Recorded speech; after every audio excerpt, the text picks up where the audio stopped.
ప్రజల ఆశలు, ఆకాంక్షలకు అనుగుణంగా పనిచేయడమే పరిపాలన యొక్క అసలు లక్ష్యం. ఆ లక్ష్యంతోనే నేడు మామిళ్లకుంట క్రాస్ వద్ద ప్రజలకు మరింత చేరువగా ఉండాలనే ఉద్దేశంతో ఆస్టరిస్క్ ప్రజా సమస్యల పరిష్కార వేదిక గ్రీవెన్స్ రిడ్రెసల్ ప్రోగ్రాం నిర్వహించాను. ఈ కార్యక్రమం ప్రజలు నా వద్దకు వచ్చి తమ సమస్యలు చెప్పుకోవడానికి మాత్రమే కాదు, ప్రజల వద్దకే నేనే వెళ్ళి వారి సమస్యలను ప్రత్యక్షంగా తెలుసుకుని వాటికి వేగవంతంగా, పారదర్శకంగా పరిష్కారం చూపడం బాధ్యతగా భావిస్తున్నాను.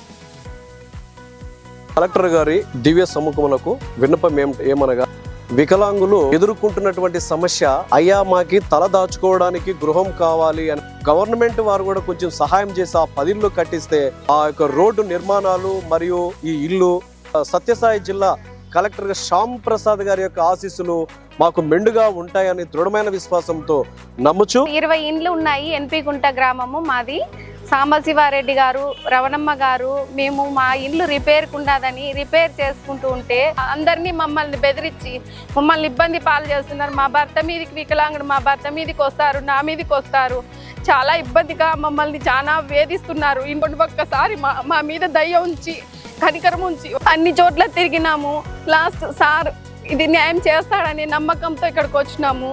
నల్లమాడ మండలం కురుమాల గ్రామం నందు ఎస్సీలకు సంబంధించిన దారి ఇవ్వకుండా వేరే రైతు ఇబ్బంది పెడుతున్నాడు, దారికి అడ్డం వేసినాడు. ఈరోజు గ్రీవెన్స్ ఉన్నందున మా గ్రామం నందు చాలా సమస్యలు ఉన్నందున కలెక్టర్ గారికి అర్జీ విన్నవించుకున్నాం.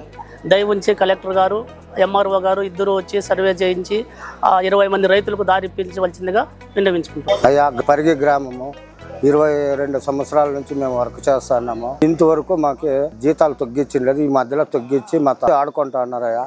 కలెక్టర్ గారు మాకేమన్నా సాయం చేస్తారేమో అనే ఉద్దేశంతో ఇటు వరకు వచ్చినామయ్యా.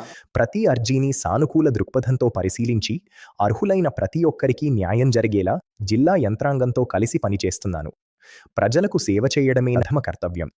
వారి సమస్యలకు సత్వర పరిష్కారం చూపి ప్రభుత్వం అందిస్తున్న సంక్షేమ ఫలాలు ప్రతి కుటుంబానికి చేరేలా కృషి చేయడమే పరిపాలన యొక్క ప్రధాన లక్ష్యం.